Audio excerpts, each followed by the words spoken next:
ইতিপূর্বে কলারুয়ায় মেসেঞ্জার নাম করে একটা এনজিও ছিল, এখান থেকে হাজার হাজার গ্রাহকের টাকা আত্মসাৎ করে পালিয়ে গিয়েছিল। আজকের এমডির দায়িত্ব ছিল কামরুজ্জামান। সেই কামরুজ্জামান আজকে রেজিস্ট্রি অফিসে আসছে জমি বিক্রয় করে এখান থেকে চলে যাওয়ার। এখানে দেখেন অনেক শত শত গ্রাহক অলরেডি এখানে জড়ো হয়েছে সেই এমডিকে দেখার জন্য এবং এমডির কাছ থেকে টাকাটা আদায় করার জন্য। ইতিমধ্যে গ্রাহকরা এসে হাজির হয়েছে। আপনি কি টাকা পাবেন নাকি এখানে? কি নাম আপনার? মোহাম্মদ লালটু হোসেন। লালটু হোসেন। কত টাকা পাবেন আপনি? হ্যাঁ, আপনারা দুই ভাই মিলে 8.5 লাখ টাকা পাবেন। আচ্ছা, আর আপনিও তাই? আপনারা দেখেন যে শুধু সংবাদ পাওয়ার সাথে সাথেই শত শত গ্রাহক এখানে চলে আসছে, শত শত গ্রাহক চলে আসছে। আপনারা দেখছেন এখানে রেজিস্ট্রি অফিসে। এখানে আপনি কত টাকা পাবেন? আমি 5.5 লাখ টাকা। আপনার পরিচয় দিয়ে বলেন। আমি ওই একটা দোকান আছে বাজারে, ব্যবসা করি। আমি এখান থেকে এদের কাছে টাকা আমাদের কাছে নিয়েছে কিছু লাভ দেওয়ার জন্য। সেই পর্যায়ে তারা পালিয়ে চলে গেল। আমাদের দেখা যায় টাকা পয়সা না দিয়ে তারা এখান থেকে অফিস টফিস গোটাই অন্য জায়গায় চলে গেল, আমরা খুঁজে পাই। আপনার কোনো টাকা আছে নাকি? আপনার নামটা কি? জাকির হোসেন। জাকির হোসেন। বাড়ির নাম? বাড়ি কোথায়? শুভঙ্কর ঘাটি। আচ্ছা, আপনার বাড়ি কোথায়? গতকাল। কি নাম? লালটু হোসেন। আপনার? হ্যাঁ, হাফিজুল ইসলাম। আপনি কত টাকা পাবেন? দুই ভাই মিলে 7.5 লাখ টাকা। আপনার নাম পরিচয় বলেন। 3,70,000। আপনি হাজবেন্ড? আচ্ছা, এবার আমরা আপনারা শুনছিলেন যে কিছু কত? আমি 3.5 লাখ।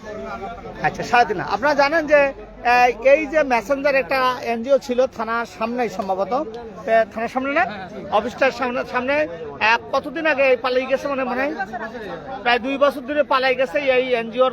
মানে হাজার হাজার বলবো না, শত শত কোটি টাকা বোধহয় নিয়ে চলে গেছে। শত শত কোটি না, 8 কোটি। আমি বলে গ্রাহকদের দাবি যে 8 কোটি টাকা নিয়ে তারা আত্মসাৎ করে চলে গেছে। আমরা আপনারা শুনছিলেন যে আমরা জানতে পেরেছি যে এখানে জমি বিক্রয় করার জন্য আজকের এমডি, এখানে তার নাম কামরুজ্জামান, সেই মেসেঞ্জারের কোম্পানির উনি দায়িত্বে ছিলেন, এখানকার এমডি হিসেবে দায়িত্ব। আপনি বলেন তো যে আপনি এখান থেকে চলে গেলেন কেন? আপনি গ্রাহকদের টাকা নিয়ে এবং গ্রাহকদের টাকা কি করবেন, এবং এখানকার এই 2 বছর আগে কেন চলে গেছেন? 2 বছর আপনার কোনো খরচ ছিল না, আপনার বিষয়টা বলেন। বিষয়টা হলো এই যে কলরা মেসেঞ্জার সঞ্চয় ইন্ধন সমবায় সমিতি 2011 সাল থেকে প্রতিষ্ঠিত। 2016 সালে আমি আইসি দায়িত্ব নিয়েছি। তারপরে আমাদের টোটাল ফিল্ডে পড়ে আসা কোনো 2,04,00,000 টাকা। আচ্ছা। আর গ্রাহক পাবে আমাদের কাছে 1,75,00,000 টাকা। আচ্ছা। টোটাল মিলে 1,75,00,000 টাকা গ্রাহক পাবে। আচ্ছা। এখন গ্রাহকরা টাকা রাখছে তাদের লাভের জন্য। আচ্ছা। তাদের প্রত্যেক মাসে আমরা লাভের টাকা দিছি। লভ্যাংশ টাকা নেওয়ার পরেও নির্দিষ্ট মেয়াদ শেষ হওয়ার আগেই 1 কোটি টাকার আবেদন করে। আচ্ছা। এই 1 কোটি টাকা আমরা কিভাবে দেবো? টাকা তো সব ফিল্ডে পড়ে আছে। আচ্ছা। টাকা তো লোন আদায় করতে হবে, তারপরে আমাদের দিতে হবে। এই সময়টুকু গ্রাহক আমাদের দেয় নাই। নানান চাপে পড়ে আমাদের আত্মগোপনে যাইতেছিল জীবন রক্ষার স্বার্থে। অনেক হুমকি ধামকি আমাদের করে এসছে, মিরি দেবে, অফিসে বন্ধ হয়ে গেছিল, যার কারণে আমরা সরে গেছিলাম। রমজানের ঈদের 15 দিন আগে আমরা কলরায় বসবাসী করছিলাম। আমার বাকি পার্টনাররা কেউ আসে নাই, আমি আসছিলাম। আমি বলছিলাম যে আমরা ঈদের 15 দিন পরে বসবাসী করব। সেই মোতাবেক আমি বাড়ি আসছি সবাইকে এক জায়গায় করার জন্য, বসবাসী করার জন্য, সমাধান করার জন্য। হ্যাঁ, এই সমাধানের লক্ষ্যে কাজ চলছে। আমি আসছি কলরায় এসছি, আসার পরে এই সকল গ্রাহক জানার পরে এসে আমার উপরে তারা চড়া হয় এবং আমার আটকে রাখে। এবং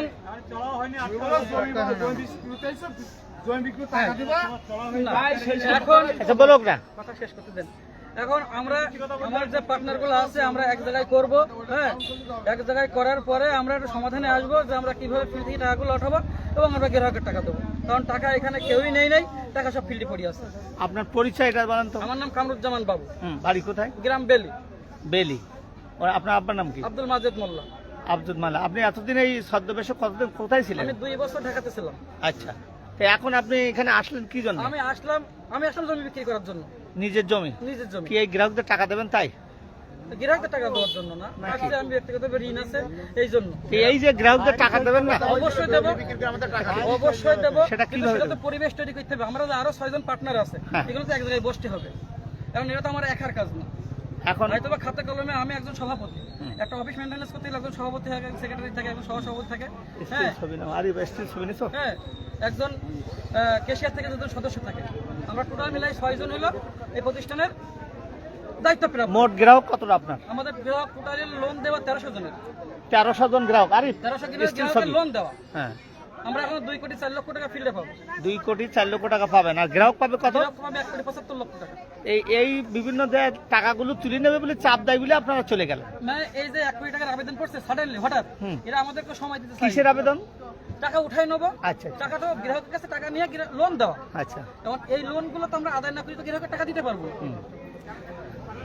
হ্যাঁ, ঠিক আছে। এই জন্য আমাদের আপনারা শুনছিলেন যে আজকে যে এই মেসেঞ্জার এনজিওর, হ্যাঁ, আমার প্রশ্ন হচ্ছে, আপনি যে আপনারা পার্টনার 6 জন বলছেন, এই যে দীর্ঘদিন সমস্যা হয়েছে যে শত শত গ্রাহকের মানে কয়েক কোটি টাকা আপনারা পেন্ডিং রাখছেন বা আত্মসাৎ করছেন, যেটাই বলেন। আত্মসাৎ না বলেন। আচ্ছা, আপনার যে আপনি কেবল বললেন যে 6 জন আপনার পার্টনার আছে, আপনারা এই 6 জন কি আদৌ বসে আপনি আত্মগোপনে থাকেন না চুরি করে অন্য ডাকাতে থাকেন? আপনারা বসে কি নাদের ব্যবস্থা করেছেন? এই বা আপনারা কি মোবাইলে হোক বা কোনো উদ্যোগ নিয়েছেন কিনা আপনারা? আপনারা লিখে নেন। হ্যাঁ, এখন এই যে 6 জন আমাদের পার্টনার আছে, তার মধ্যে 2 জন বিদেশ। আমি যোগাযোগ করেছি 2 জনের সাথে। গত রমজান ঈদের 15 দিন আগে বলবেন, গত রমজান ঈদের 15 দিন আগে আমরা কলরায় বসছিলাম এই বিষয় নিয়ে। কলরায় বসে হওয়ার পরে ঈদের 15 দিন পর আবার বসার কথা। আমি ঈদের 15 দিন পরে কলরায় একটু বসাবসি করার জন্য যে আসেন আমরা একটা সমাধান করব। হ্যাঁ, এই প্রসেসটা এখনো পর্যন্ত চলমান। যেহেতু লোন দিয়েছে, আমরা লোন দিয়েছি, এই গ্রাহকগুলো ছেলে ফিল্ড অফিসার, গ্রাহকগুলো ছেলে ম্যানেজার। হ্যাঁ, এদেরকে নিয়ে ফিল্ড অফিসার ম্যানেজার কোথায়? ম্যানেজার ফিল্ড অফিসার সব বাড়ি আছে। না, তাহলে আপনার তো যেহেতু সমস্যা আপনারা করেছেন, বাধাইছেন আপনারা, আমরা বাধাইছি। সমাধান তো আপনাদের করতে আমরা হবে। করবো সমাধান। কিন্তু সেটা যদি আপনি লং টাইম নেন, সেটা তো সাধারণ গ্রাহকরা সেটা মানবে তো না। বছর হয়ে গেছে এই যে না? আপনার বক্তব্য 2 বছর যেহেতু দীর্ঘদিন আমার অফিসটা বন্ধ, দীর্ঘদিন অফিস বন্ধ, প্রায় 2 বছর বন্ধ। হ্যাঁ, যেহেতু 2 বছর বন্ধ, 2 বছর বন্ধ থাকার কারণে অনেক হেফাজত ঝামেলা হয়ে গেছে। এই জন্য এটা সময় লাগছে, কিন্তু এটা সমাধান অবশ্যই হবে। সমাধানটা করার জন্য কিন্তু আমি ঢাকা থেকে বাড়ি আসছি। আপনার শোনেন, ওই সালিশে না না ওই সালিশে আপনার গোলাম রসুল জামাই ছিল কলারোয়ার, আমাদের প্রতিনিধি ছিল হরিদ মেম্বার। ওই সালিশে মানে সমাধান হলো যে আমরা ঈদের পরে বসে করি, যারা ফিল্ড অফিসাররা আছে, ম্যানেজাররা আছে, এক জায়গায় করবো, এক জায়গায় করি। কোন জায়গায় কি টাকা পয়সা পড়ে আছে সবগুলো আমরা আপনারা তাহলে ঈদের পরে এত 2 বছর ধরে ওনারা বলছে যে 2 বছর ধরে আপনারা এলাকায় করে আপনারা 2 বছর ধরে এটা উদ্যোগ নেননি কেন? উদ্যোগটা আমি আসতে পারি না, বিভিন্ন ঝামেলা কিন্তু আসতে পারি নাই। প্রাণনাশের হুমকি, বিভিন্ন ঝামেলা ছিল। আপনি কি আচ্ছা আপনার প্রেরণা হুমকি দিয়েছে, ভালো শুনলাম আপনার বক্তব্য, আপনি কি আইনগত কোনো ব্যবস্থা আমি নিয়েছেন? আইনগত কোনো ব্যবস্থা কেন নেননি কেন? নেই, এই কারণে আরো ঝামেলা হতে পারে এই জন্য। এটা আপনি আচ্ছা, আপনার পরিচয়টা বলেন তো, কি বলেন আপনি? আমার পরিচয়, আমার বাসা গদখালি। আচ্ছা, নাম বলেন। টাকা ওই জায়গায় আছে, আমি টাকা দিয়েছিলাম, জানি নাই পিছনে কি হয়েছিল আমি জানি না। হ্যাঁ, এবার পরে 1 মাস আগে আমি আমার টাকার সমস্যা, আমি তখন টাকার উত্তর দিলাম, আমার টাকা দেয়নি। আচ্ছা না দেওয়ার পরে আমার যেদিন টাকা দেওয়ার দরকার তার 3 দিন আগে উঠলো, আচ্ছা আমরা পারলাম 10 তারিখে আর 20 তারিখে এবার সবাই মিলে থানায় আমাদের একটা অভিযোগ দেওয়া হয়েছে, একজন কেস করেছে, তার সাক্ষী আমরা। এবার আমাদের কোর্টে দিন হয়েছে, কোর্টে যাওয়ার পরে এনারা সবাই গেছে কোর্টে, আজাদ মিজান বাবু সবাই একসাথে হয়েছে। উনি পারে এবার হুকা দৌড় মেরেছে, দৌড় মারলে ওরা সবাই ঝাঁসে সব দৌড় মেরে। এখন উনি কোথায় আছে কি বলছিলেন না একটু? কোথায় আছে এখন? ঢাকায় চাকরি করে। আচ্ছা, ওনার বস ছেলেমেয়ে উনি মানুষ করতেছে, ঢাকায় চাকরি করে টাকা পাচ্ছে। আমরা কি করলাম? আমরা 2 বছর ধরে হাওয়া করে বেড়াচ্ছি। আপনার কত টাকা আছে? আমার 3,70,000 আমার হাত নেই। আচ্ছা, ঠিক আছে, থ্যাংক ইউ। আপনারা শুনছিলেন যে মেসেঞ্জার যে একটা এনজিও ছিল, সেই এনজিওর মানে এমডি সহ তার সকল কর্মকর্তা গ্রাহকদের টাকা আত্মসাৎ করে পালিয়ে গিয়েছিল। আজকে কোনো একটা কারণে এই রেজিস্ট্রি অফিসে একটা জমি বিক্রয় করে তারা বলছেন উনি বিদেশে পালিয়ে যাবে বলে আজকে জমি বিক্রি করেছে বলে এখানকার গ্রাহকরা বলেন। এখন এই গ্রাহকদের দাবি যে তার কাছ থেকে টাকা আদায় করবে এখানেই, আজকে এখানে তাকে জিম্মি করে রেখে দিচ্ছে গ্রাহকরা। আপনারা কেএম নিউজের সাথে থাকুন এবং পরবর্তীতে 2 কোটি